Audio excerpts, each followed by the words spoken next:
महाराज काय सांगतात, संत दर्शने थोर लाभ पद्मनाभ जोडीला. म्हणजे जी आपली पिंडामध्ये जो आपलं भजन चालू होता, तो भजन पिंडातून बाहेर आल्यामुळे तुटला. त्या सुईणीनं काय केलं, नाल तोडून टाकली आणि तिथे आपलं भजन तुटलं. पिंडामध्ये असताना भजन चालू होतं आणि पिंडाच्या बाहेर आलो, नाल तोडली, भजन संपलं. जोपर्यंत जोडून देणारा गुरु मिळत नाही परत. आणि म्हणून तुकाराम महाराज म्हणतात, उजळलेले भाग्य आता अवघी चिंता वारली, संत दर्शने थोर लाभ पद्मनाभ जोडीला. बघा किती स्पष्ट सांगितले. पण ह्याचा कोणी विचारच करत नाही. जोपर्यंत पद्मनाभ जोडली जात नाही, जीवशिवाचा ऐक्य होत नाही, तोपर्यंत केलेले वाचन, केलेली पूजा सगळं व्यर्थ जाणार आहे. आणि म्हणून तर ज्ञानोबारांनी एवढे कष्ट घेतल्यात जड जीवांसाठी. आणि म्हणून तुकोबारा काय सांगतात की धन्य आजे दिन झाले संतांचे दर्शन. संतांचं दर्शन ज्या दिवशी होईल त्या दिवशी आपलं जीवन धन्य झाली. पापा तापा तुटी दैने गेले उठा उठी. म्हणजे पाप ताप पण निघून गेला, पाप पण निघून जातो, ताप पण निघून जातो, दैन्य पण निघून जातात. आपली दैन्यवान अवस्था आहे. ज्यांना संतांचं दर्शन झालं नाही त्यांची अवस्था दैन्यवानी आहे. झाले समाधान. बघा काय झाले समाधान. आणि पायी विसावले मन. म्हणजे संतांच्या पायावरती मन ठेवल्या संतांच्या पायी विसावले मन. संतांच्या पायावर आपण आपलं मन ठेवलं. जे चंचल मन आहे, जे धावणारं मन आहे, ते संतांच्या पायावर ठेवल्या आपल्या मनाकडे असलेली चंचलता निघून जाते. आणि म्हणून काय सांगतात तुकोबरा, झाले समाधान. आणि समाधान मिळतो एकदा का संतांच्या चरणावर आपलं डोकं ठेवलं, आपलं मन ठेवलं, संतांच्या चरणाचं दर्शन झालं तर समाधान मिळतं माणसाला. सुख, समाधान, शांती ही संतांच्या चरणावर आहे. आणि म्हणून संत भेटले पाहिजे जीवनामध्ये. आणि जीवनामध्ये संत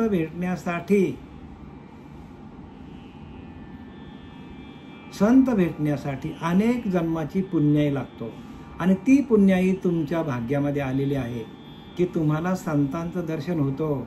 नाही तर अनेक ठिकाणी अनेक प्रकारे अनेक पंथ आहेत, पण संतांचं दर्शन नाही होणार. कारण त्यांनी आपलं दुकान मांडलेलं आहे.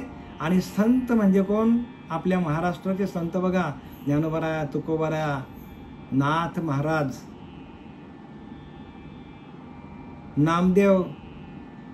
नामदेवराया, रामदास स्वामी, जनाबाई, मुक्ताबाई, सेना न्हावी, असे अनेक संत आपल्याकडे होऊन गेले. आणि म्हणून जाता पंढरीशी सुख वाटे जीवा. लिहिले का नाही? पंढरीला गेल्या सुख आहे.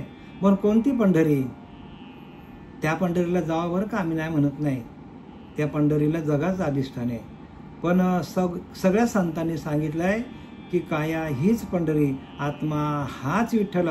आणि ह्या पंढरीमध्ये आपण गेलो, जाता पंढरीशी सुख वाटे जीवाला सुख वाटतो.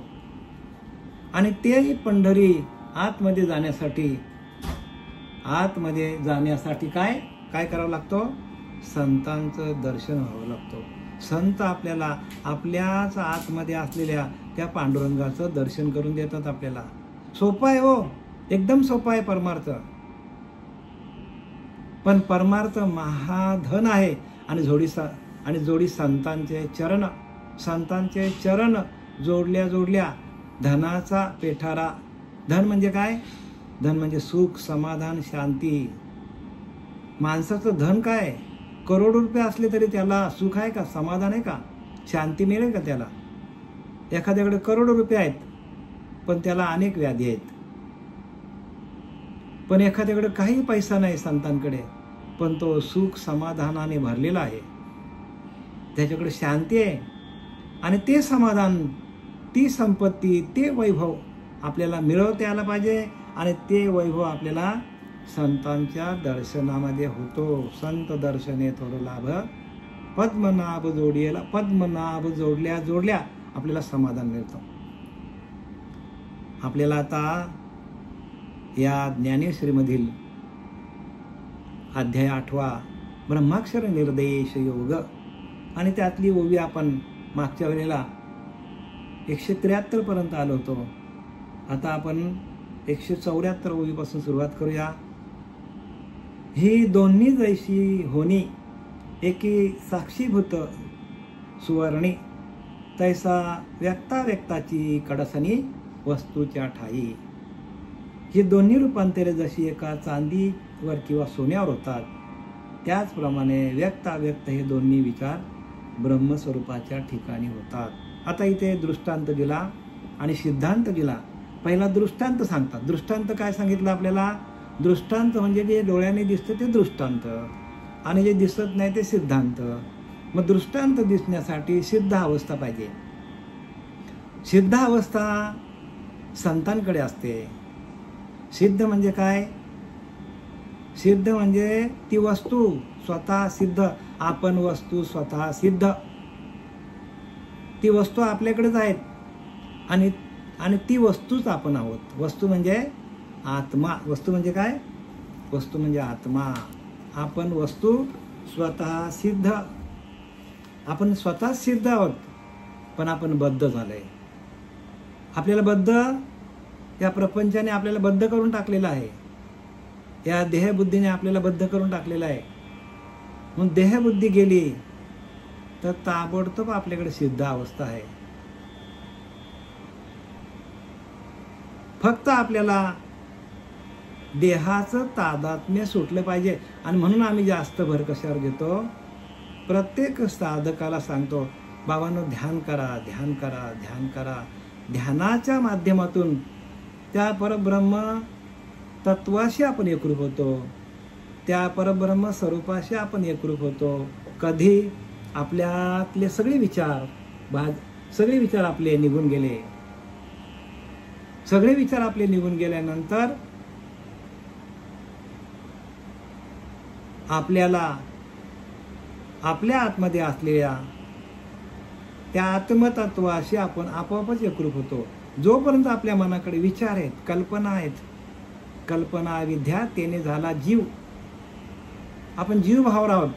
कल्पना जाई सांडे तैची गा, संन्यासू योग घडे. संन्यासी त्याला नाही म्हणत, भगवे कपडे घातले त्याला नाही म्हणत.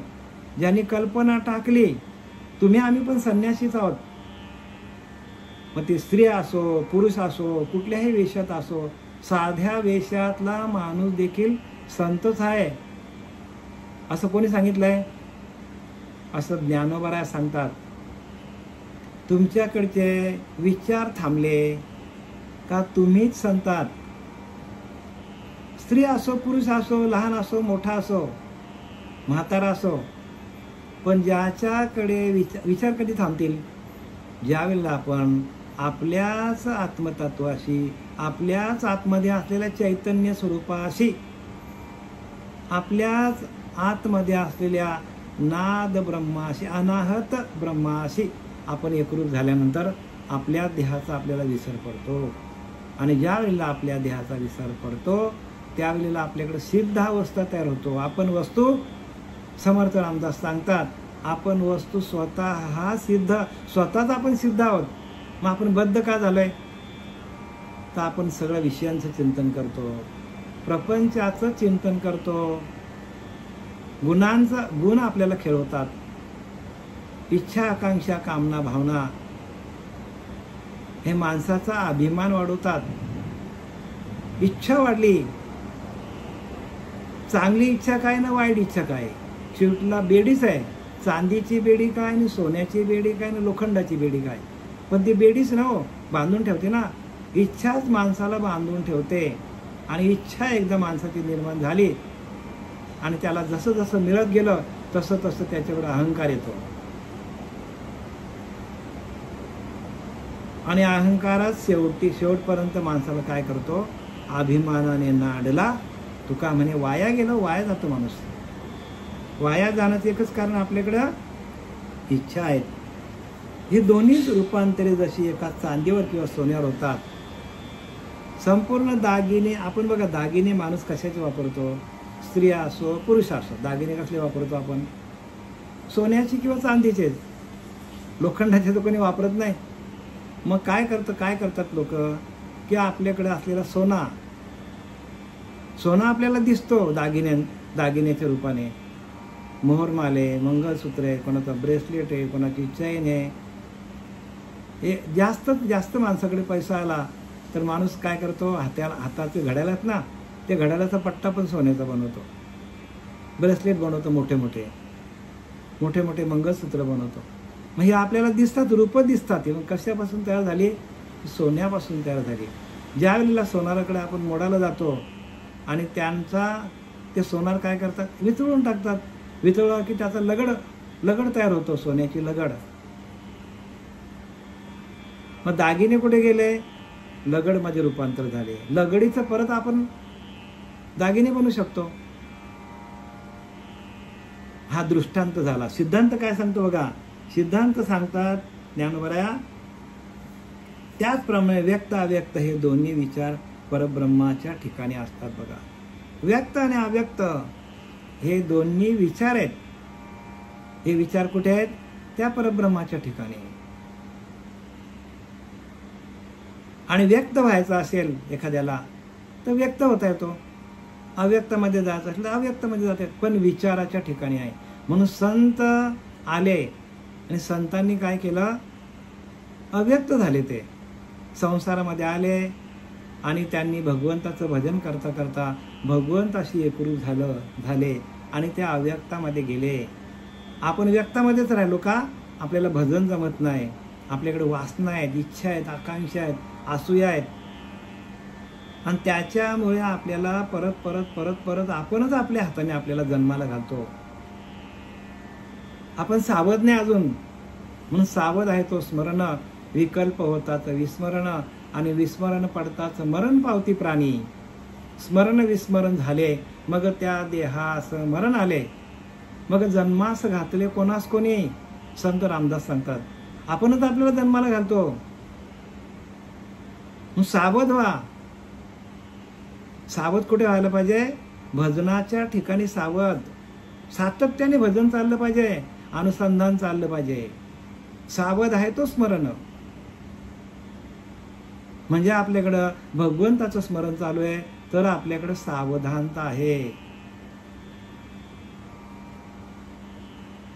आणि म्हणून रामदास स्वामी त्या बोहऱ्यावरून पळून गेले का, अरे बापरे, शिवलग्न सावधान बोहऱ्यावर पळाले लगेच ते. आता आपल्याला हे अडकून टाकतील विषय, म्हणून पळून गेले ते. आणि आपल्याला बरं वाटतं सावधान म्हटल्या, शिवलग्न सावधान बरं वाटलं जरा, चला दोनाचे 4 हात झाले. पण संतांना माहिती आहे पुढे काय होणार आहे. कारण रामदास स्वामी स्वरूपाच्या ठिकाणी सावध होते आणि आपण तिथं बेसावध एकदम बेसावध. आपल्याकडे सावधता नाहीये, आपल्याला त्या स्वरूपाची ओळखच नाही. देवा आपल्याला स्वरूपाची ओळखच नाही. आणि म्हणून श्रीपाद बाबासारखे, रामदास बाबासारखे, पांडुरंग देवेकर बाबासारखे आले आणि त्यांनी स्वरूपाच्या ठिकाणी आपल्याला एकरूप केलं, स्वरूप साक्षात्कार करून दिलं. केवढं मोठं भाग्य आहे. म्हणून तुम्ही सगळे भाग्यवंत आहात. भाग्यवंता घरी भजन कीर्तन. तुमच्याकडे भजन चालू आहे, तुमचं कीर्तन चालू आहे, अखंड अनुसंधान चालू आहे, म्हणून तुम्ही भाग्यवंत आहात. या कलियुगामध्ये एकच उपाय चांगला आहे, इथं एकच लीला तरले, जे सर्व भावे मजला भजले. सर्व भावाने आपण त्याचं भजन करायला पाहिजे. एकच लीला तरले, जे सर्व भावे मजला भजले. तया आईलीच थडी सरले माया जाळ. मायेच्या जाळ्यातून तुम्हाला मुक्त व्हायचं असेल तर भजनशील पाहिजे, सातत्याने भजन करायला पाहिजे. तुम्हाला जे दिलंय अनुग्रहाचं चिंतन ते उठताना, बसताना, झोपताना, खाताना, पिताना सर्व काळ आपल्याला या भगवंताचं चिंतन, भगवंताचं भजन करता यायला पाहिजे. बरं, ते भजन आपल्याला कुठून आणायचं का? नाही, ज्ञानोबाराने सांगितले 4थ्या अध्यायामध्ये, देख मनुष्य जात सकळ स्वभावताचं भजनशीळ.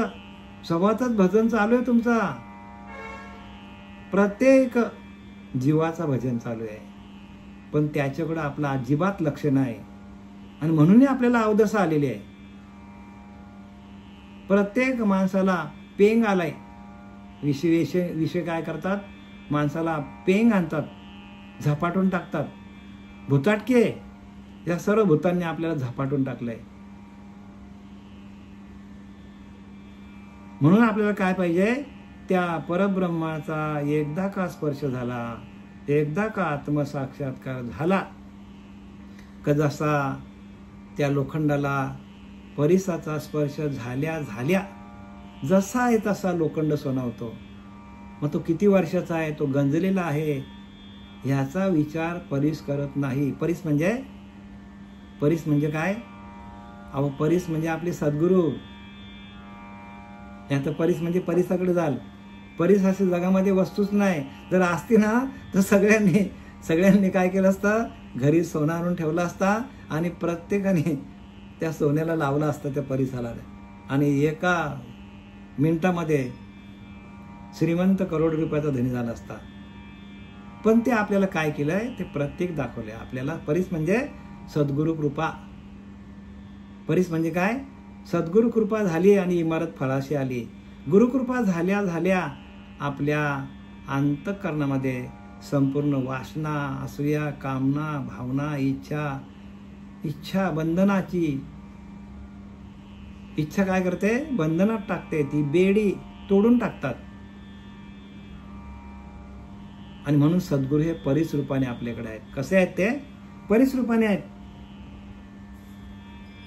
आणि पुढे त्याचे दागिने बनल्यावरती लगड नाहीशी होते. बघा, लगड कुठे जाते? दागिनेमध्ये जाते. दागिने कुठे जातात? वितळायला लगडमध्ये जाते. कुठं काय गेलं का? व्यक्त अव्यक्त.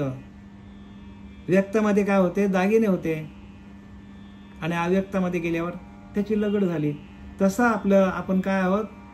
सगळे देह जे आहेत, पशु पक्षी, झाडं झुडपं, त्या एका आत्मतत्वावरती आलेले व्यक्त स्वरूप आहे.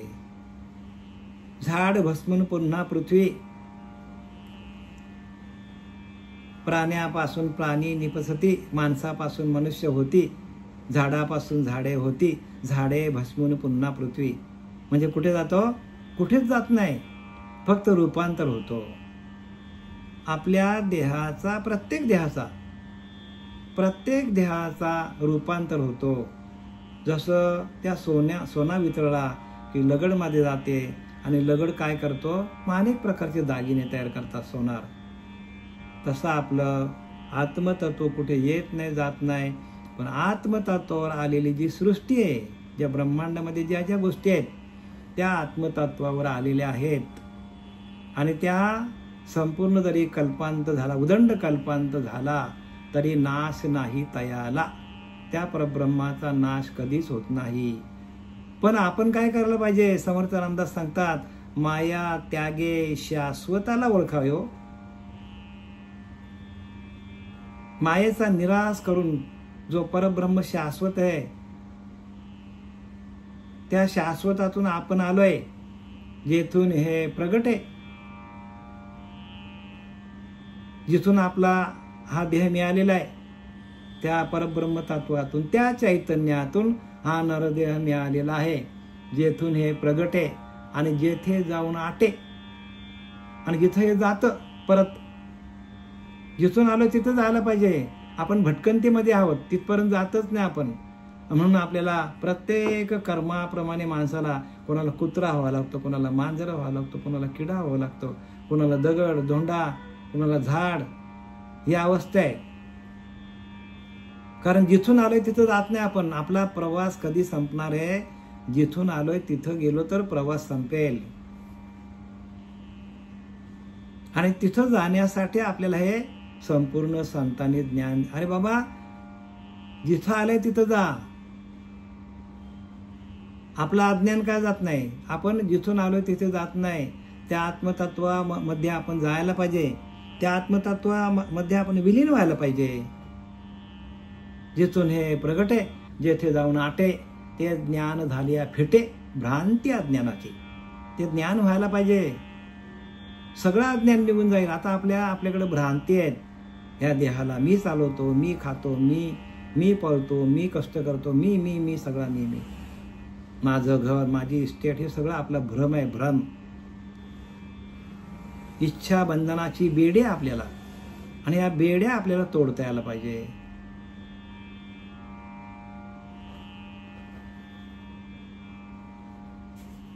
त्याचप्रमाणे व्यक्त अव्यक्त दोन्ही विचार ब्रह्माच्याच ठिकाणी होतात. कुठे होतात? ते ब्रह्माच्या ठिकाणी होतात. जसं लगडपासून सोने दागिने बनतात, तसं त्या परब्रह्मापासून व्यक्त अव्यक्त हे प्रत्येक जीवाच्या ठिकाणी निर्माण होतो.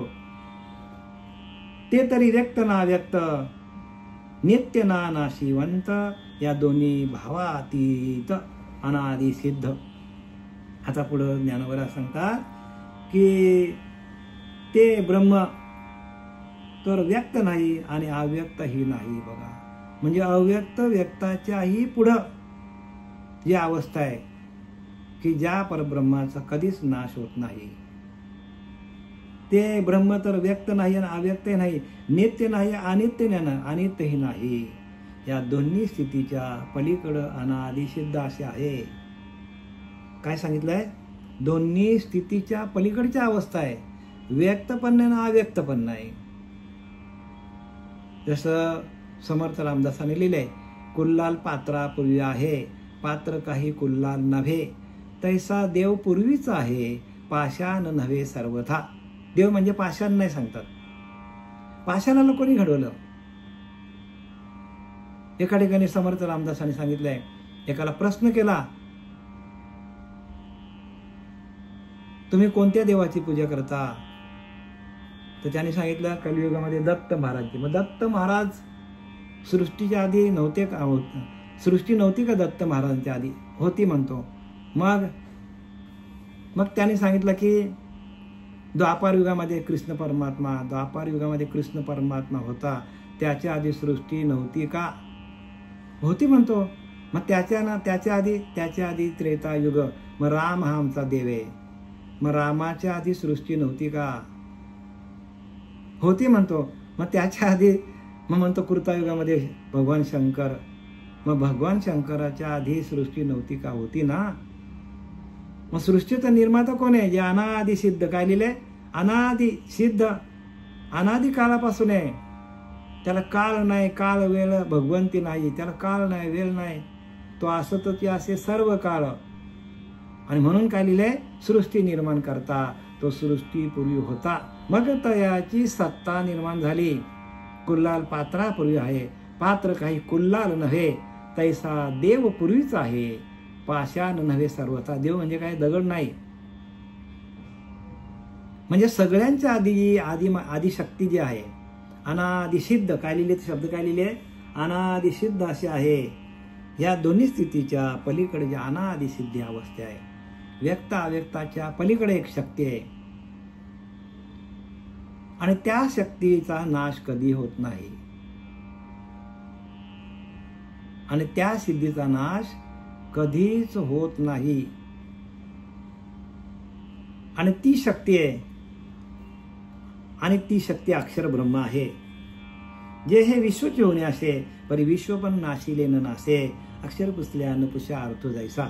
आता या ओळीमध्ये सार आणलं सगळं, ज्ञानोबारांनी सार आणलं सगळं.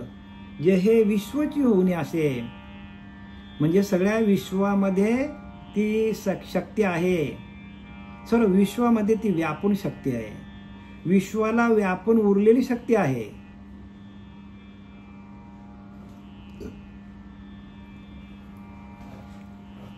जसं आपल्या मनाला, आपल्या इंद्रियांना, आपल्या बुद्धीला जी चालना देणारी शक्ती आहे, ती मनाला चालवते, बुद्धीला चालवते, इंद्रियांना ती शक्ती देते. पण आपण कोणाकडे बघतो? आपण देहाकडेच बघतो. पण या देहाला चालवणारी जी अदृश्य शक्ती आहे, ती प्रत्येक जीवाला चालवणारी अदृश्य शक्ती आहे. ती दिसत नाही डोळ्याने, पण ती आहे. आणि ती शक्ती अनादि सिद्ध आहे. अनादि सिद्ध म्हणजे ती कधी आली कोणालाच माहित नाही, पण ती आहेच. आणि त्या शक्तीतून सर्व सृष्टीची उत्पत्ती झालेली आहे. ती येत नाही, जात नाही. पण मी सांगितलं की नाही, तेने विन कार्य न चाले, पडिले पर्ण तेही न हाले तेने विन. ती शक्ती येत नाही, जात नाही, पण त्या शक्तीशिवाय झाडाचं पडलेलं पाणी हालत नाही. पडिले पर्ण तेही न, पर्ण म्हणजे पान, तेही न हाले तेने विन. तो अंतरात्मा सकळांचा, देव दानव मानवाचा, चत्वार खानी चत्वार वाणीचा प्रवर्तकू. बघा त्याने काय केलंय? तो अंतरात्मा आहे. तो कसा आहे? चैतन्य स्वरूपामध्ये आहे. तो अंतरात्मा सकळांचा, सगळीकडे सगळ्यांमध्ये ती शक्ती आहे. देवांचा, दानवाचा, मानवाचा, देवालाही तेच चालवतात. देवालाही तेच शक्ती चालवते. दानवांना म्हणजे राक्षसांना पण त्याच शक्तीने चालवलं. राक्षस तर किती मारले होते त्या शक्तीवर. देवांचा संहार करायला आले होते राक्षस, युद्ध करायचे त्या शक्तीवर. देव, दानव, मानव ह्या सगळ्यांना चालवणारी जी शक्ती आहे, तो अंतरात्मा सकळांचा, देव दानव मानवाचा, चत्वार खानी चत्वार वाणींचा प्रवर्तक, सगळ्यांचा आद्य दैवत ते, अनादि सिद्ध.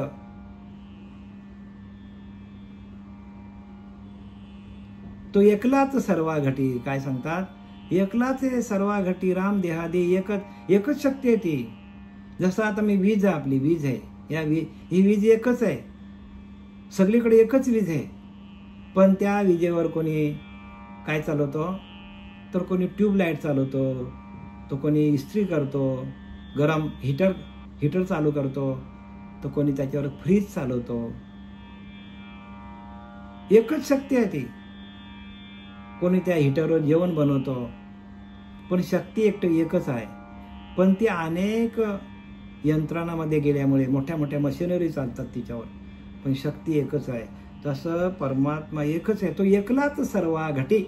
समर्थ रामदास सांगतात, सर्वा घटी एक, एकलाच सर्वा घटी, करी भिन्न भिन्न राहाटी. कुत्र्यामध्ये कुत्र्यासारखा मांजरामध्ये, मांजरासारखा उंदरामध्ये, उंदरासारखा माणसामध्ये, माणसासारखा झाडामध्ये, झाडासारखा. तो एकलाच सर्वा घटी, करी भिन्न भिन्न राहाटी.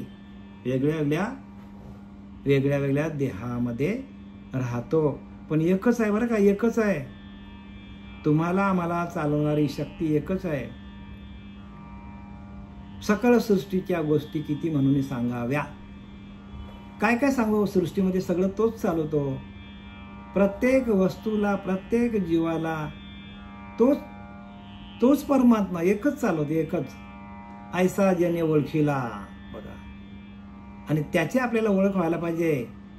ऐसा जने ओळखीला, ऐसा जने ओळखीला, तो परब्रह्म झाला. आणि तो परब्रह्म तत्वाशी एकरूप होतो. समाधी सहज स्थितीला कोण पुसे. समाधीला कोण विचारतो म्हणतो. ऐसा जने ओळखीला, तो परब्रह्मची झाला, आणि त्याला परब्रह्म म्हणतात. तुम्ही आम्हीच परब्रह्म होऊ शकतो, पण ते आपल्याकडे शक्ती, ओळखाची शक्ती जी आहे, म्हणून तुकामाने किल्ली संतांच्या हातामध्ये दिलाय. संतांना शरण जा, संताविना प्राप्ती नाही, ऐसे वेद दे तसे ग्वाही. संताविना प्राप्ती नाही, संतांना शरण जायला पाहिजे.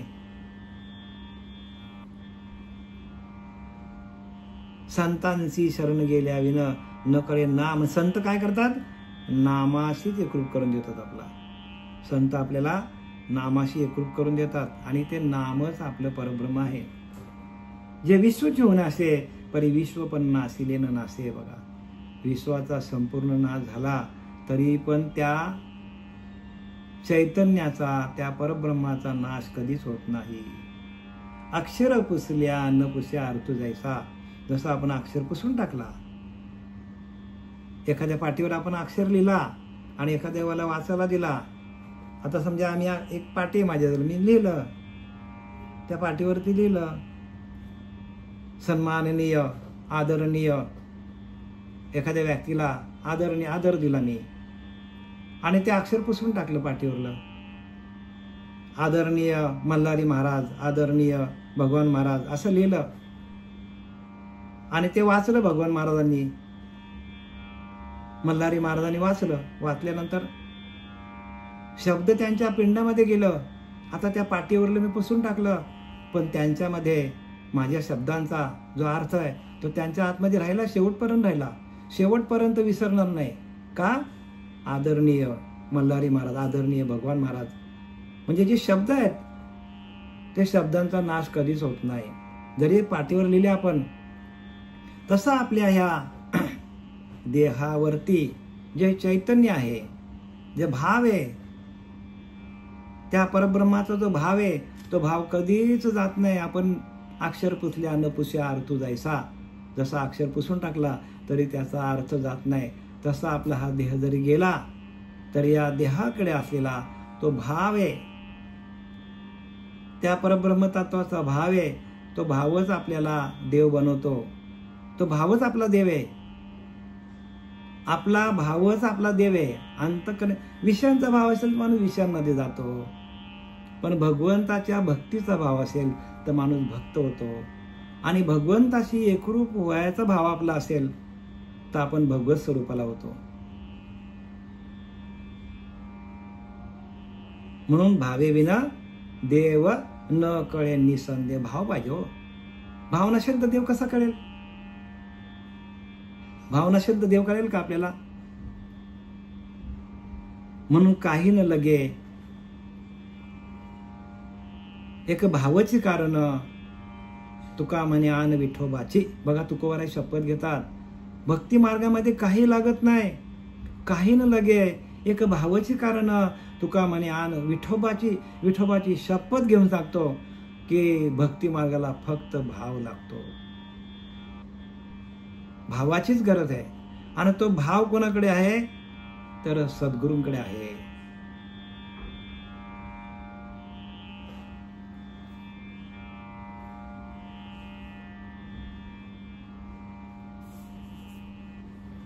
ते ब्रह्म विश्वाकार होऊन राहते. संपूर्ण विश्वाला आकार देऊन त्याच्यामध्ये राहतो आणि त्याच्यापेक्षा वेगळं आहे ते. संपूर्ण सृष्टीला आकार देऊन तो त्याच्यामध्ये राहतो. आत हरी, बाहेर हरी, हरीने मध्ये व्यापिले. आत पण तो आहे, बाहेर पण तो आहे, आणि त्याची ओळख आपल्याला झाली पाहिजे. परंतु विश्व पण लयास गेले तरी त्याचा लय होत नाही. बघा, विश्व संपूर्ण अखंड उदंड कल्पांत झाला तरी नाश नाही तयाला. माया त्यागे शाश्वताला. अरे शाश्वत आहे त्याला ओळखा तुम्ही. माया तर जाणार आहे, देह तर जाणार आहे.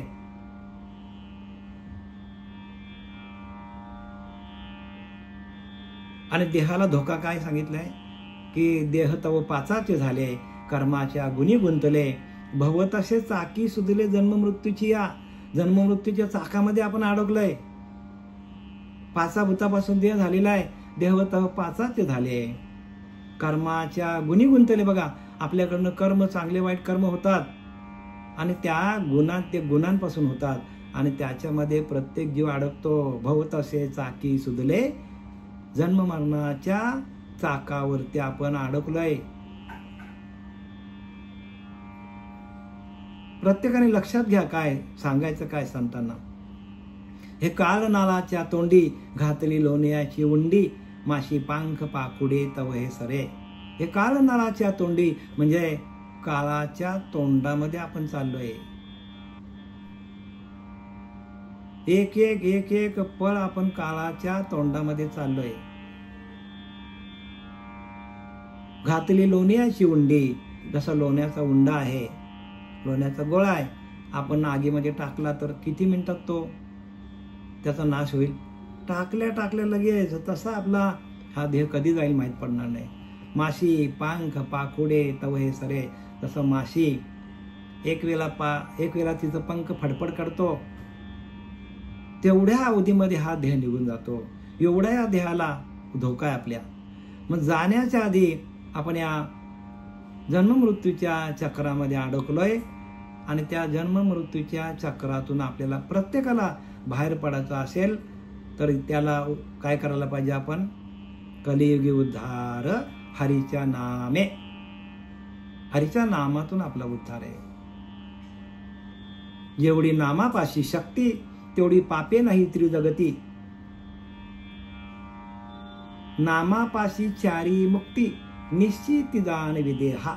भागवतामध्ये सांगतात, भागवतामध्ये नवनारायण ज्या वेळेला जनक राजाकडे येतात तेव्हा जनक राजाला सांगतात, अरे राजा, जेवढी नामापाशी शक्ती तेवढी पापे नाही त्रिजगती. नामाकडे एवढी शक्ती आहे. मृत्यूलोक, पाताळलोक आणि स्वर्गलोक ह्या तिन्ही लोकातला पाप एकत्र केला आपण आणि त्याचं गाठोडं बांधलं.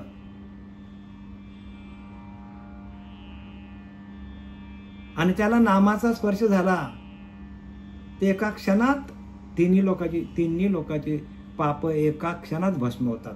जेवढी नामापाशी शक्ती तेवढी पापे नाही त्रिजगती. तिन्ही लोकातली पाप पण कमी पडतील. एवढी नामाकडे शक्ती आहे. नामापाशी चारी मुक्ती सलोकता समीपता स्वरूपता सायुज्यता. नामापाशी चारी मुक्ती. चारी मुक्तींच्या पलीकडे नाम आहे. सलोकता समीपता स्वरूपता सायुज्यता निश्चितिदान विदेहा. म्हणजे जनक राजाला विदेहा. जनक राजा एवढं मोठं राज्य का, मिथिला नगरीचा राजा होता विचार करा, पण त्यांच्याकडे एवढं मोठं राज्यकारभार असताना देखील तो विधेय स्थितीमध्ये होता. एवढा मोठा राजा विचार करा मिथिला नगरीचा, पण संपूर्ण तो नामाशी एकरूप झाला होता, विधेय स्थितीत होता. निश्चित जाण विधेय. अरे विधेय राजा, जनक राजा, की नामाकडे एवढी शक्ती आहे की तिन्ही लोकांचं पाप जाळून शेवटीला तुम्हाला सायुज्य मुक्ती ही प्राप्त करून देणारं ते एकच आहे आणि ते म्हणजे नाम आहे. आणि म्हणून नामाशी विन्मुख तो नरपापिया. ज्ञानोबराय सांगतात की नाम नसेल तर पापच होणार माणसाकडनं. नामाशी विन्मुख तो नरपापिया, ज्याच्याकडे नाम नाही. म्हणजे नाम बघा, नामाला किती शक्ती आहे, किती पावर आहे नामाला किती किंमत आहे प्रत्येक ह्या कलियुगामध्ये. म्हणून कलियुगी उद्धार हरीच्या नामातूनच होते.